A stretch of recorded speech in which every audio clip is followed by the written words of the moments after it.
ဒီဇူလ်ဟဂျ်လာရဲ့ဒီပထမ10ရက်နဲ့ပတ်သက်ပြီးတော့အာကာမတစ်ခုပါရှိလဲဆိုတော့ကုရ်ဘာနီလုပ်ဖို့တာဝန်ရှိသူပဲဖြစ်စေကုရ်ဘာနီလုပ်ဖို့တာဝန်မရှိသူပဲဖြစ်စေကုရ်ဘာနီငါလုပ်မယ်ဆိုပြီးရည်ရွယ်ချက်ရှိတယ်ငါကုရ်ဘာနီဒီနေ့ငါကုရ်ဘာနီလုပ်မယ်လို့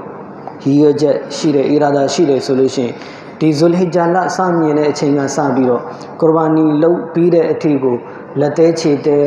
မညံ့ရအောင်အဲ့လိုပဲဒီအမွေးမြင်ရှင်းလင်းခြင်းကိုမပြုလုပ်ဘဲနေခြင်း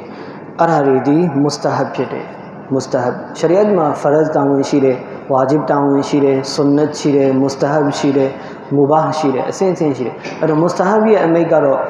ပြုလုပ်ရင်အဲ့ဒီမုစတဟဘ်ရဲ့ဆဝါဘ်ကိုရရှိမယ်မပြုလုပ်ရင်တော့ဘာမှဂုဏမရှိဘူးဒီဆဝါဘ်ကိုသူရရှိမှာမဟုတ်ဘူးဘတ်တာပဲအဲ့တော့ဝါဂျစ်တာဝန်တော့မဟုတ်ဘူးဒါမိမိကုရ်ဘာနီလုပ်ဖို့နီယတ်ရှိတယ်အီရာဒါရှိတယ်ဆိုလို့ရှိရင်ဒီအချက်တွေမလုပ်ဘဲနေခြင်းကမုစတဟဘ်ဖြစ်တယ်